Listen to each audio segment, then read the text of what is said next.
በክርስቶስ ኢየሱስ ውድ ወገኖች ባለፈው ማስተላለፍ የጀመርኩትን ማንቂያና ማስጠንቀቂያ ማለትም ስለ መጨረሻው ዘመን ሁኔታ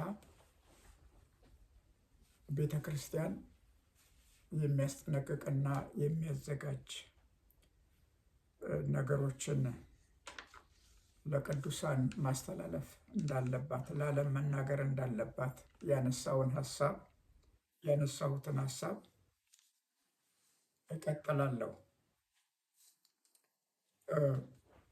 ቤተ ክርስቲያን ካለፈው የቀጠለው ቀጥዬ እንደምለው ትልቅ አደራ አለባት። ምዕመናን ዓለምንም የምታስታውቀው ነገር በውል ይዛም ለመናገር መቻል አለባት።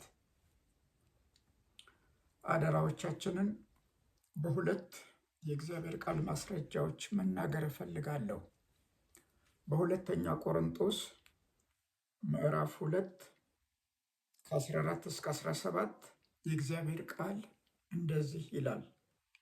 ነገር ግን በክርስቶስ ሁልጊዜ ድል በመንሳቱ ለሚያዞረን በእኛም በየስፍራው ሁሉ የእውቀቱን ሽታ ለሚገልጥ ለአምላክ ምስጋና ይሁን፣ በሚድኑትና በሚጠፉት ዘንድ ለእግዚአብሔር የክርስቶስ መዓዛ ነንና።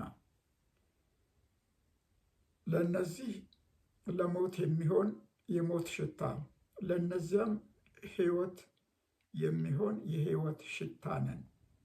ለዚህ ነገር የሚበቃ ማን ነው? የእግዚአብሔርን ቃል ቀላቅለው እንደሚሸቃቅጡት እንደ ብዙዎች አይደለንምና፣ በቅንነት ግን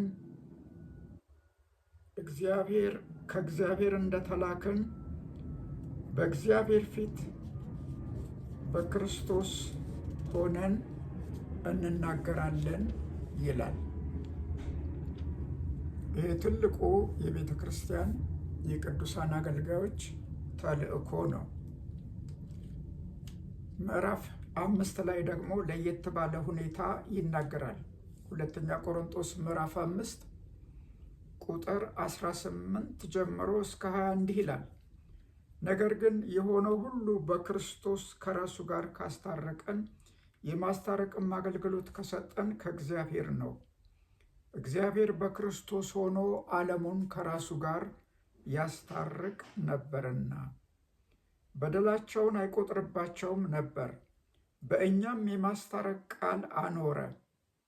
እንግዲህ እግዚአብሔር በእኛ እንደሚማልድ ስለ ክርስቶስ መልእክተኞች ነን። ከእግዚአብሔር ጋር ታረቁ ብለን ስለ ክርስቶስ እንለምናለን ይላል። ይህ እንግዲህ ትልቁ የቤተ ክርስቲያን አገልግሎት ነው። አምባሳደርነት ነው። አምባሳደር ማለት አገሩን ወክሎ በሌላ አገር የአገሩን ሐሳብ የሚገልጽ ነው። ስለ አገሩም ደግሞ የሚሟገት ነው። ስለ አገሩ በክፉ ስትነሳ የአገሩን ትክክለኛ አቋም በመናገር ስለ አገሩ ዕውቀት ይሆናል ማለት ነው። ስለ አገሩ መረጃ ይሆናል ማለት ነው። ቤተ ክርስቲያንም በመሰረቱ አገሯ በሰማይ ነው። ነገር ግን አምባሳደር ነች። የክርስቶስን ማንነት ትገልጣለች ማለት ነው። ከዚህም ጋር የእግዚአብሔር ቃል መጋቢ ይላታል። መጋቢዎች ነን። እውነቱን የምንናገር ማለት ነው። እውነቱን ለሰዎች የምንገልጽ ተደርገናል። ታዲያ በማቴዎስ 24 ከ48 እስከ 51 ባለው ላይ ስለ መጋቢ አደራ ትልቅነት አንስቶ የእግዚአብሔር ቃል ሲናገር እንዲህ የሚለውን በጣም ማስተዋል አለብን። ስለዚህ ማቴዎስ ምዕራፍ 24 ከ48 እስከ 31 እንደዚህ ይላል።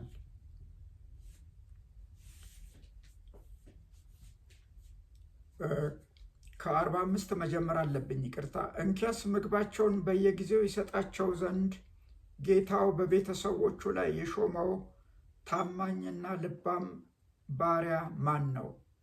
ጌታው መጥቶ እንዲህ ሲያደርግ የሚያገኘው ያ ባሪያ ብፁዕ ነው። እውነት እላችኋለሁ ባለው ሁሉ ላይ ይሾመዋል። ያ ክፉ ባሪያ ግን ጌታዬ እስኪመጣ ይዘገያል ብሎ በልቡ ቢያስብ ባልንጀሮቹን ባሮች ሊመታ ቢጀምር ከሰካሮቹም ጋር ቢበላና ቢጠጣ የዛ ባሪያ ጌታ ባልጠበቃት ቀን ባላወቃት ሰዓት ይመጣል፣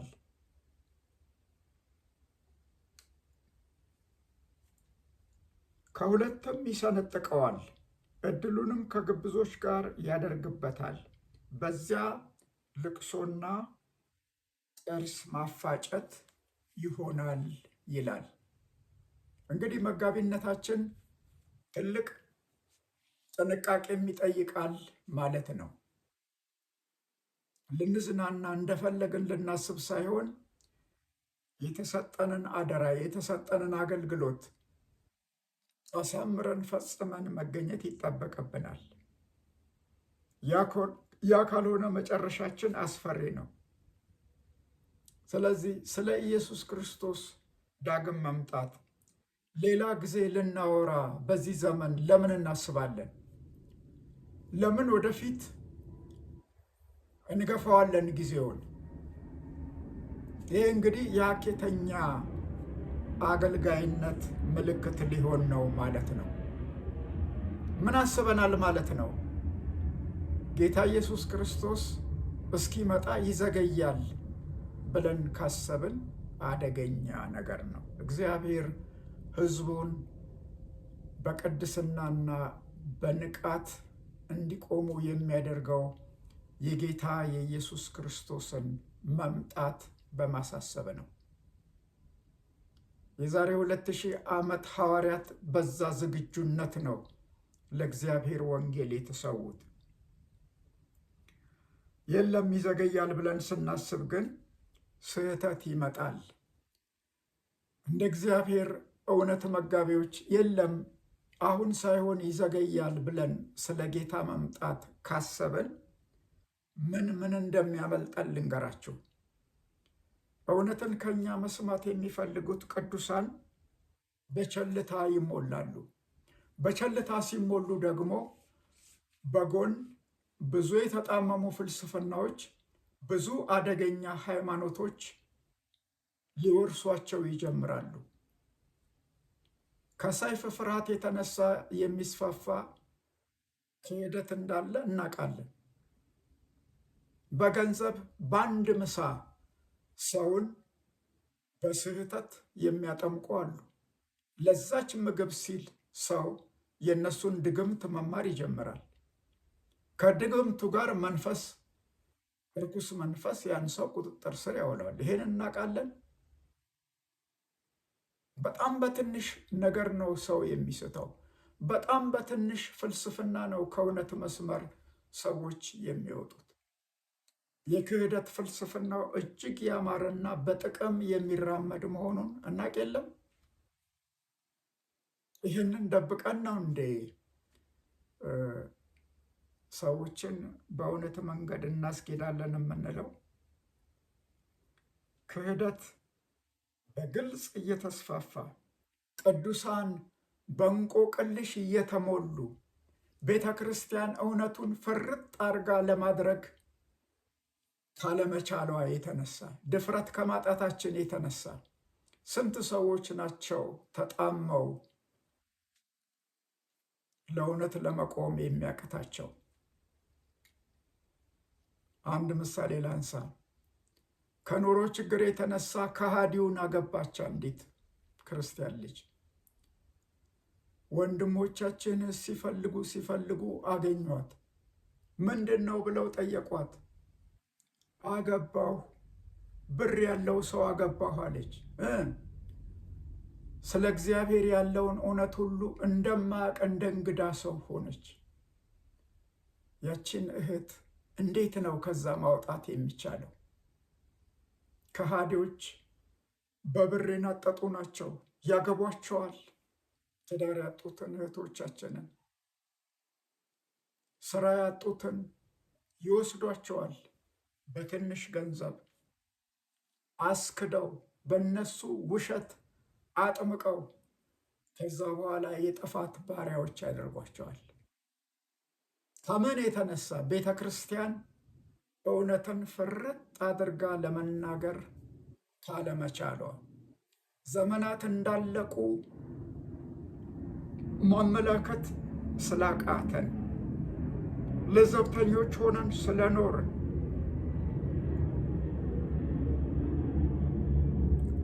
ወይ ቅዱሳን ግራ ተጋብተው ይኖራሉ። እቅጩን ነግረናቸው ቢሆን ኖሮ እኮ አይደለም መቸገር፣ አንገታቸውን ለሰይፍ ይሰጣሉ።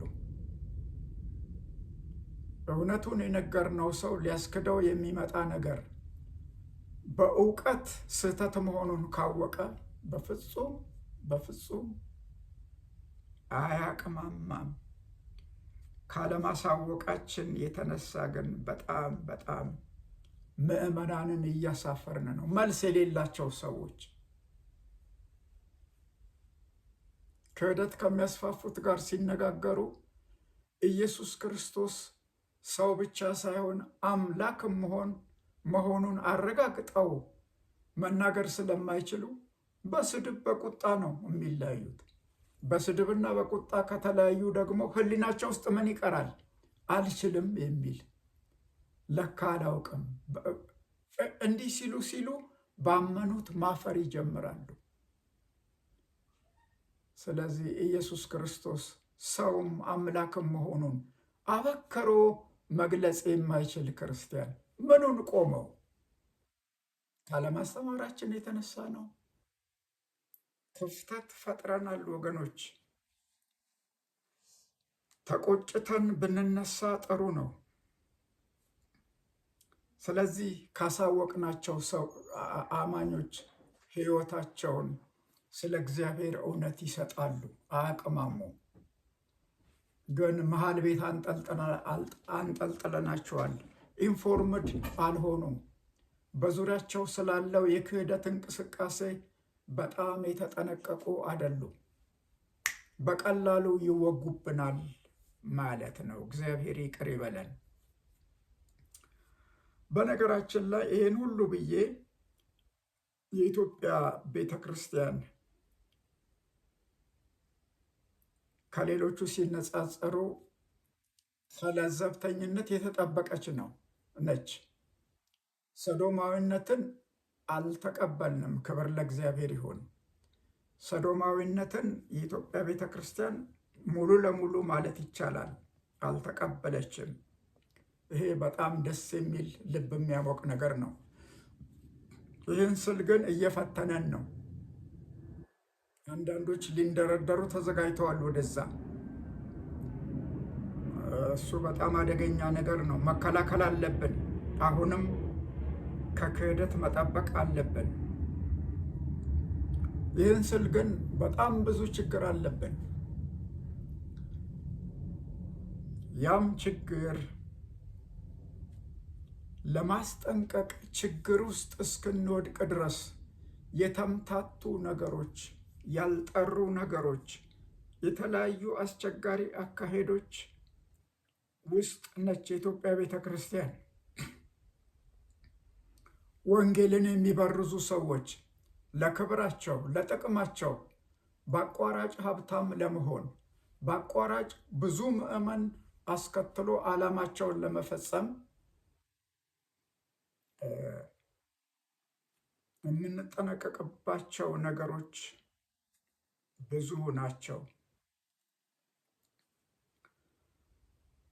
እነዚህ ወንጌልን የራሳቸው ጥቅም መምቻ የሚያደርጉ ሰዎች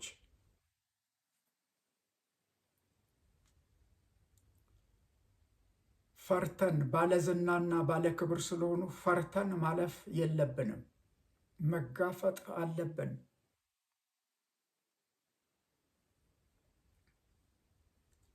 ውሸትን ያስታቅፏቸዋል፣ ማስመሰልን ያለማመዷቸዋል። ከወሰዱ በኋላ ብዙ ሳይኮሎጂካል ታክቲክ አላቸው። በመጀመሪያ ወደ እነሱ ማንነት ከመዝለቄ በፊት ለማስጠንቀቅ የተጋረደብንን ግርዶሽ አንዳንዱን ላንሳ። የጌታ የኢየሱስ ክርስቶስን መምጣት ንጥቀትን ለመናገር ስጋት የሆነብን አንድ ነገር አለ። ይኸውም ንጥቀት አይኖርም፣ ቤተ ክርስቲያን በመከራ ውስጥ ታልፋለች የሚሉ ወገኖችም አሉ። ስለዚህ ቤተ ክርስቲያን አትነጠቅም። ንጥቀት የሚለው ሐሳብ አንዴ ወይም ቢበዛ ሁለቴ ነው በመጽሐፍ ቅዱስ ውስጥ የተጠቀሰው። ንጥቀት ይኖራል ብለን ማመን የለብንም ብለው የሚያስቡ ቅዱሳን ወገኖች አሉ። ይሄ ክርስቲያን መሆናቸውን አያጠፋም። የአመለካከት ጉዳይ ነው። ስለዚህ ይዳዳናል። በግልጽ መነጠቅ አለ ብለን ለመናገር አፋችንን ይይዘናል። የሚገርም ነገር ግን ልንገራችሁ። ንጥቀት ሳይኖር ቤተ ክርስቲያን በአውሬው ግዛት ውስጥ የምታልፍ ከሆነ ይህንን እንደሚያምን ሰው ሞትን ለመጋፈጥ ሕይወቱን ማጥራት ያለበት ሰው የለም። ቤተ ክርስቲያን በመከራ ውስጥ ታልፋለች፣ መነጠቅ የለም ካል በአውሬው ሰይፍ ለመሰየፍ መዘጋጀት አለብን ማለት ነው። ስለዚህ የበለጠ የሕይወት መንጠርና መጠንቀቅ ታምኖ መቆም የሚገባው ንጥቀት የለም ብሎ የሚያምን ሰው ነው። ለምን? በአውሬው ግዛት ውስጥ መብት የለውም። በአውሬው ግዛት ውስጥ ምንም የኢኮኖሚ ተጠቃሚነት ሊኖረው አይችልም። ይህንን እውነት እንግዲህ መጋፈጥ አለብን ማለት ነው።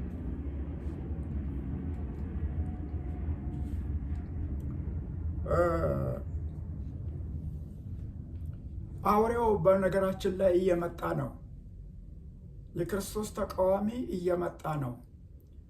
ሐዋርያው ዮሐንስ በሱ ዘመን ብዙ የክርስቶስ ተቃዋሚዎች አሉ ብሎ ተናግሯል።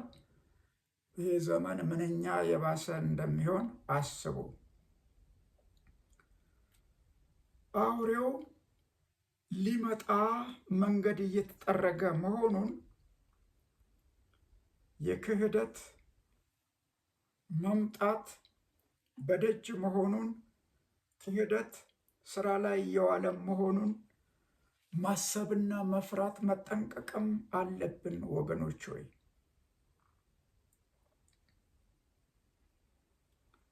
እስቲ ልጠይቃችሁ፣ አሁን የፋይዳ መታወቂያ ያልያዘ ሰው አለ? ባንክ ሁሉ የፋይዳ መታወቂያ መያዝ ብቻ ሳይሆን ከፋይዳ ቁጥር ጋር መተሳሰር ሰሞኑን ተደርጓል። ለመሆኑ የፋይዳ ዲጂት ስንት እንደሆነ አውቃችኋል? ቁጠሩትና ንገሩኝ። 16 ደርሷል። 18 ዲጂት ለመሆን 6 ሲደመር 6 18 ዲጂት ነው እና ሳይንሱ እንደሚያረጋግጥልን በ18 ዲጂቶች እያንዳንዱን የዓለም ነዋሪ በልዩነት መዝግቦ ጌዲዮን ካበበ ተለይቶ እንዲታወቅ ያደርጋል። ቁጥሩ ብቻ እኔ ቆጥሬዋለሁ።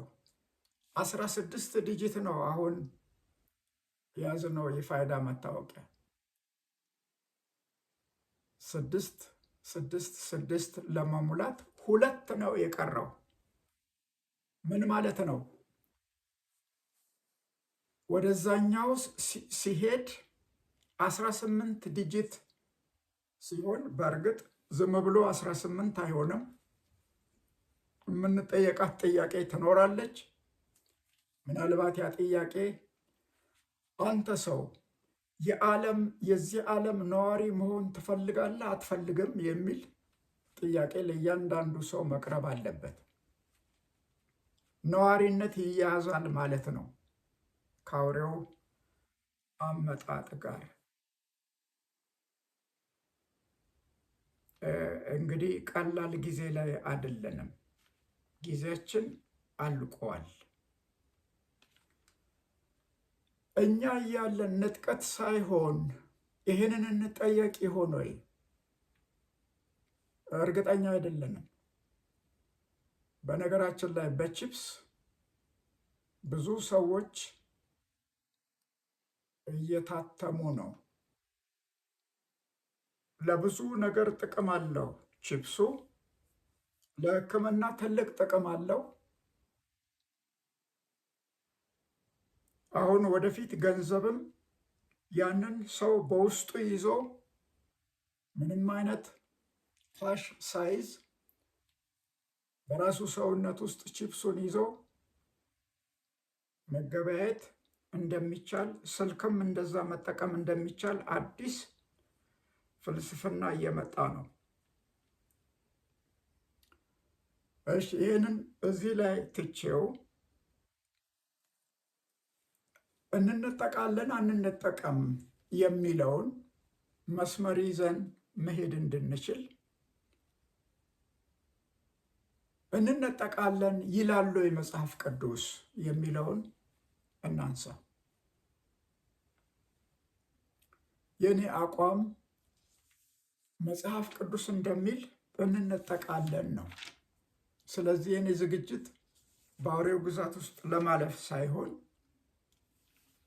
ጌታ ኢየሱስ ክርስቶስ ይመጣልና እሱን ለመዘጋጀት መቻል አለብኝ የሚል ነው አቋሜ። ስለዚህ መጽሐፍ ቅዱስ ስለ ንጥቀት የሚለውን 3 ክፍሎች ማንበብ እፈልጋለሁ። አንደኛ ቆሮንቶስ 15 ከ51 እስከ 54 ባለው ላይ የእግዚአብሔር ቃል እንደዚህ ይላል። እነሆ አንድ ምስጢር እነግራችኋለሁ፣ ሁላችን አናንቀላፋም፣ ነገር ግን የኋለኛው መለከት ሲነፋ ሁላችን በድንገት በቅጽበት ዓይን እንለወጣለን። መለከት ይነፋልና ሙታንም የማይበሰብሱ ሆነው ይነሳሉ፣ እኛም እንለወጣለን። ይህ የሚበሰብሰው የማይበሰብሰውን ሊለብስ፣ ይህም የሚሞተው የማይሞተውን ሊለብስ ይገባልና። ዳሩ ግን ይህ የሚበሰብሰው የማይበሰብሰውን ሲለብስ፣ ይህም የሚሞተው የማይሞተውን ሲለብስ፣ ያን ጊዜ ሞት ድል በመነሳት ተዋጠ ተብሎ የተጻፈው ቃል ይፈጸማል ይላል። አሁን እዚህ ላይ እንግዲህ የንጥቀትን ዋና ነገር ነው የሚናገረው። እንነጠቃለን ግን አይልም። አሁንም እንነጠቃለን ሳይል የንጥቀትን ሂደት ሐዋርያው ጳውሎስ በፊልጵስዩስ 3:20 እና 21 አነባለሁ። እኛ አገራችን በሰማይ ነው፣ ከዚያም ደግሞ የሚመጣ መድኃኒት እርሱንም ጌታ ኢየሱስ ክርስቶስን እንጠባበቃለን። እርሱም ሁሉን እንኳ ለራሱ ሊያስገዛ እንደሚችልበት አሰራር ክቡር ሥጋውን እንዲመስል የተዋረደውን ሥጋችንን ይለውጣል ይላል። የመነጠቅን ሂደቱን ነው የሚናገረው። በስም መነጠቅ ብሎ አይናገርም። አንደኛ ተሰሎንቄ ምዕራፍ 4 ከ13 እስከ 8 ያለው ነው መነጠቅን ከነጊዜው ነገሩን ከነጊዜው ከነመቸቱ የሚነግረን። ስለዚህ አንደኛ ተሰሎንቄ 4 ከ13 እስከ 18 ያለውን እንዲህ ይላል። ነገር ግን ወንድሞች ሆይ ተስፋ እንደሌላቸው እንደ ሌሎች ደግሞ እንዳታዝኑ አንቀላፍተው ስላሉቱ ታውቁ ዘንድ እንወዳለን። ኢየሱስ እንደሞተና እንደተነሳ ካመን እንዲሁ በኢየሱስ ያንቀላፉቱን እግዚአብሔር ከእርሱ ጋር ያመጣቸዋል። በጌታ ቃል የምንላችሁ ይህ ነውና እኛ ሕያዋን ሆነን ጌታ እስኪመጣ ድረስ የምንቀር ያንቀላፉቱን አንቀድምም። ጌታ ራሱ በትእዛዝ በመላእክት አለቃ ድምፅ በእግዚአብሔር መለከት ከሰማይ ይወርዳልና በክርስቶስም የሞቱ አስቀድመው ይነሳሉ። ከዚያ በኋላ እኛ ሕያዋን ሆነን የምንቀረው ጌታን በአየር ለመቀበል ከእርሱ ጋር በደመና እንነጠቃለን፣ እንዲሁም ሁልጊዜ ከጌታ ጋር እንሆናለን። ስለዚህ እርስ በርሳችሁ በዚህ ቃል ተጽናኑ ይላቸዋል። ስለዚህ አዲስ ኪዳን በጣም ግልጽ ነው። መነጠቅ መኖሩን ኢየሱስ ክርስቶስ እኛ ወዳለንበት አትሞስፈር አየር መጥቶ የእርሱ የሆኑትን በጸጋው ድነው የሚጠባበቁትን የዘላለም ሕይወት ከዛ በፊት ያገኙትን ሁሉ ከተጎሳቆለችው ዓለም ያወጣቸዋል ነው የሚለን። እንግዲህ ይሄ የቤተ ክርስቲያን ተስፋ ነው። ይሄ የእያንዳንዱ አማኝ ርስት ነው። ጌታችን ኢየሱስ ክርስቶስ ይመጣል፣ ይወስደናል። የክርስቶስ ተቃዋሚ መምጫው መንገዱ እየተጠረገ መሆኑ ያ ቀን ከእርሱ ቀድሞ የክርስቶስ ተቃዋሚ ዓለምን ከመቆጣጠሩ ቀድሞ እግዚአብሔር ቤተ ክርስቲያኑን በክርስቶስ ኢየሱስ መምጣት ወደ ራሱ ይወስዳል። እግዚአብሔር ይመስገን።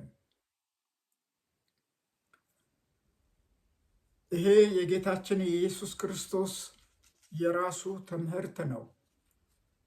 ጌታችን ኢየሱስ ክርስቶስ ስለ ንጥቀት ያስተማረውን በሚቀጥለው ጊዜ እመጣበታለሁ በዝርዝር።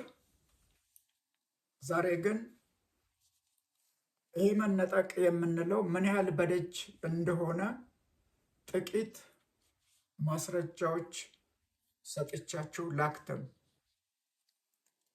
የመጀመሪያው የክርስቶስ ተቃዋሚ መምጣት መቅረቡን የሚያሳየን የዓለም ገበያ ሊለወጥ መቃረቡ ነው። አንድ ገበያ በዓለም ላይ ሊሰፍን እንዳለ አውቃችኋል። አንድ ገበያ በዓለም ላይ ሊሰፍን፣ ዓለም ሁሉ በአንድ ገበያ ምርትን ሁሉ በአንድነት ለመከፋፈል እንደተዘጋጀች እናውቃለን። የዓለም ገበያ አንድነት ምን ላይ እንደተመረኮዘ ልጠቁማችሁ። ዓለምን የሚያገበያዩ የታወቁ ሸረፎች አይናችሁ ላፈር እየተባሉ ነው። አሁን ዶላር ውድቅ እንዲሆን ብሪክስ የተባሉ በጣም ያደጉ አገሮች አንድነት ፈጥረው ወደፊት ዶላር እንዳይሰራ ሊያደርጉ ነው። ስለዚህ ያ ወደፊት ዶላር ብቻ አይደለም፣ ማንኛውም ከረንሲ፣ ማንኛውም የሚታይ ገንዘብ ገበያ ላይ አይውልም። ዶላርንም ሆነ ሌላውን ከረንሲ የሚተካው አውሬው ጥቅም ላይ የሚያውለው ገንዘብ ሊሆን ነው። ያም ገንዘብ ኤሌክትሮኒክ መሆን ብቻ አይደለም። አሁን ከምናውቀው ምናልባት ለየት ሊል ይችላል። በምልክት ብቻ ሰው የሚጠቀምበት፣ ምልክቱን ብቻ ተቀብሎ ሰው የሚሸጥበት የሚለውጥበት እንደሚሆን መጽሐፍ ቅዱስ ያስተምረናል። የአውሬውን የስሙን ቁጥር ያልያዘ ሊሸጥም ሊገዛም አይችልም ለዛ ዓለም እየተዘጋጀች መሆኑን በግልጽ ይነግረናል። ያ ነገር ምንም ሩቅ ሳይሆን በደጃችን ነው። በጣም ብዙ በሰለጠኑ ሀገሮች ይህንን ስራ ላይ ለማዋል አቆብቁበው ነው የሚገኙት። በወቅቱ ደግሞ ይሆናል። ስለዚህ ለአንድ ገበያ እንዘጋጅ ማለት ነው። አንድ ገበያ፣ አንድ አይነት ዓለምን የሚገዛ ከረንሲ እየተዘጋጀ ነው።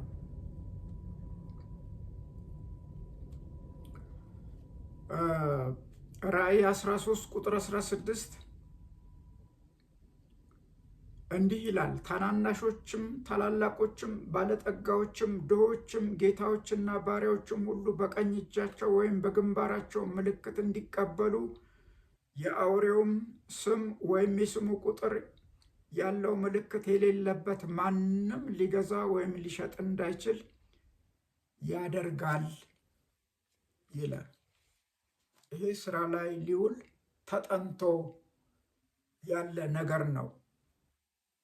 እግዚአብሔር ቤተ ክርስቲያኑ ምድር ላይ እስካለች ድረስ ያዘገየው ይመስላል፣ ግን የምር ስራ ላይ የሚውል ነገር መሆኑን አውቀን መጠንቀቅ ይኖርብናል።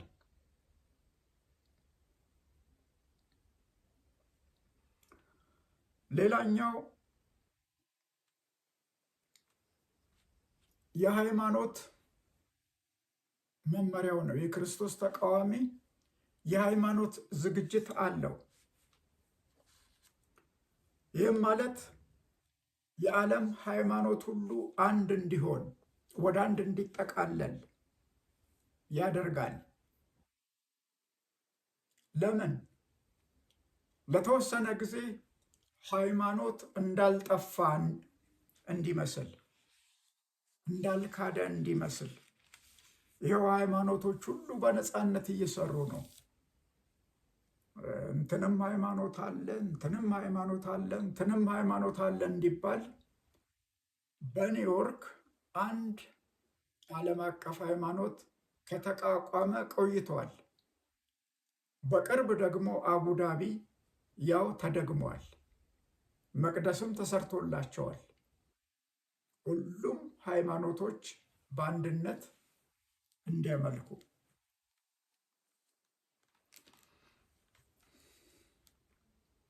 ይህ ሃይማኖትን አንድ አድርጎ የሚያራምድ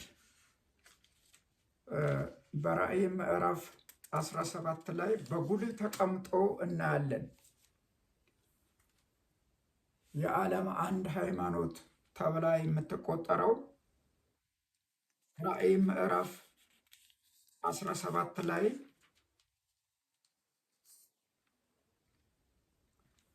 ራእይ ምዕራፍ 17 ከ1 እስከ 11 አነባለሁ። ሰባቱንም ጽዋዎች ከያዙ ከሰባቱ መላእክት አንዱ መጥቶ እና በብዙ ውሃ ላይ የተቀመጠች የታላቂቱ ጋለሞታ ፍርድ አሳይሃለሁ፣ የምድርም ነገሥታት ከእርሷ ጋር ሴሰኑ፣ በምድር የሚኖሩ ከዝሙቷ ወይን ጠጅ ሰከሩ ብሎ ተናገረኝ።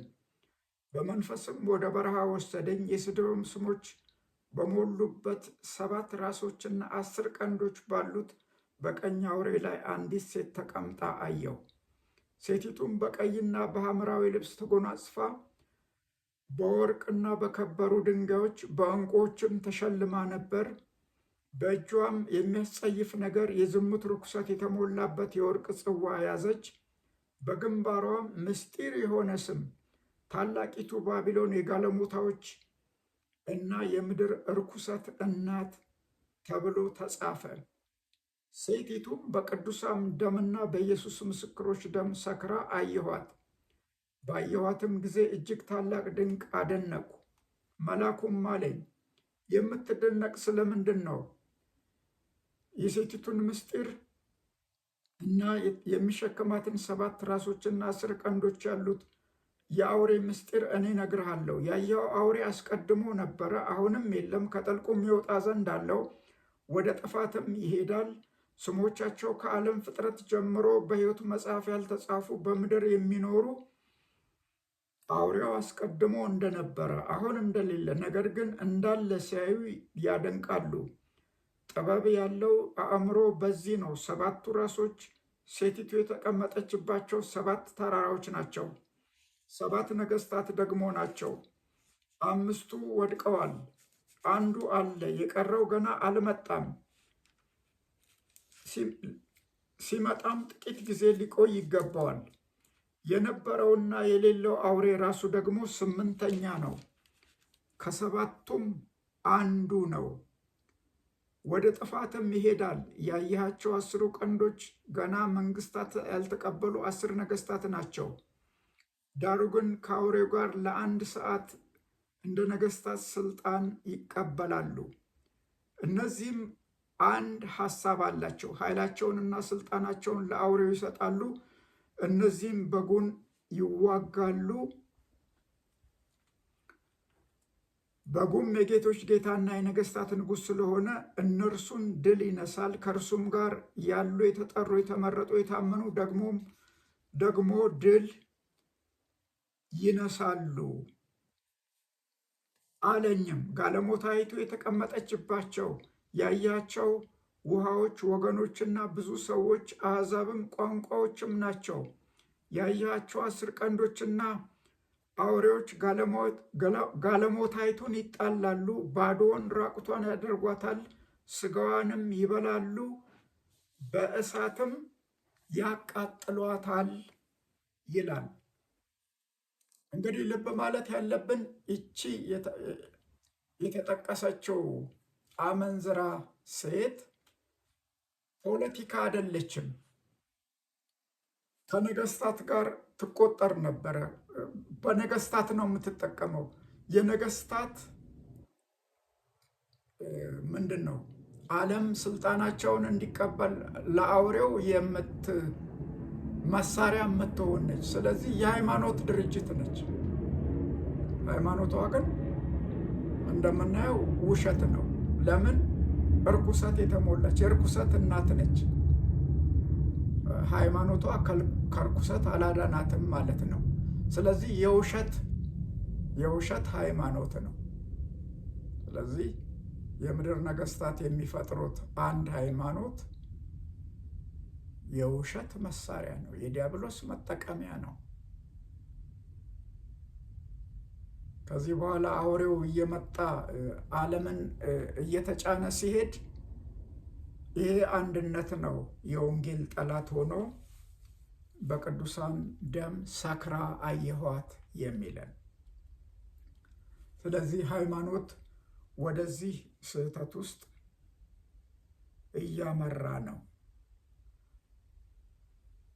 ሌላው አውሬ ዓለምን ሊቆጣጠር እንደሆነ የሚያስታውቀን ትልቅ ነገር የዩናይትድ ኔሽንስ የተባበሩት መንግስታት አቅም እያጣ መሄድ ነው።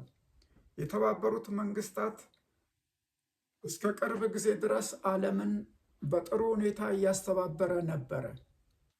ሀገሮች ሲጣሉ ይዳኝ ነበር። አሁን ግን ምንም አይነት ዳኝነት፣ ምንም አይነት መረጋጋት ለመስጠት አቅም የለውም። ለምን ቢባል በጎራ ተከፋፈሉ ሰዎች። ምዕራብና ምስራቅ ወጥረው ስለያዙት እዛ ውስጥ የሚፋጩበት የሚጋጩበት እንጂ የሚተባበሩበት አልሆኑም። እስካሁን ዩናይትድ ኔሽንስ ተደማጭነት የነበረው ትክክለኛ ፍትህ፣ ቻርተሩን ተከትሎ ትክክለኛ ፍትህ ይሰጥ ስለነበረ ነው። የሀገሮችን ድንበር ያስጠብቅ ስለነበረ ነው። የሰውን ሰብአዊ መብት ያስጠብቅ ስለነበረ ነው። አሁን ያን ሁሉ መስራት አቅመቢስ ሆኗል። ለምን አቅመቢስ ሆነ? በሼሪያ ሎው የሚተዳደሩ ህግ አልባ መንግስታት ኃይለኞች ሆኑ። ኮሙኒስቶች፣ ሩል ኦፍ ሎው የሌላቸው ኮሙኒስቶች ኃይለኞች ሆኑ። ስለዚህ ሩል ኦፍ ሎው ያላቸው በህግ የሚተዳደሩ መንግስታት ምንም አቅም አጡ። በክህደት የሚመላለሱት ሎለስ የሆኑ ሰዎች እዛ ስለሞሉት አንዳችም ቀን ነገር አሁን ህግ የሚጠብቅ ነገር ከዩናይትድ ኔሽንስ መገኘት አልቻለም። የአንድ ሀገር መሪ ከ2 ወር በፊት ከ3 ወር በፊት እንዲህ ብሎ ተናገረ። ከዚህ በኋላ ስርዓት የሚሰጠን አዲሱ የዓለም ስርዓት ነው አለ። አዲሱ የዓለም ስርዓት ሲል አልገባውም ይሄ ሰው።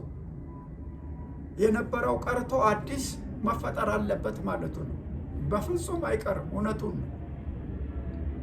ከዚህ በኋላ አለሁላችሁ ብሎ ብቅ የሚለው አውሬው ሊሆን እንዳለው መጠንቀቅ አለብን። እያንዳንድሽ ጸጥ ብለሽ ሰጥ ለጥ ብለሽ ለእኔ ተገዢ የሚለው ከዚህ በኋላ ዓለምን አውሬው ሊሆን ነው።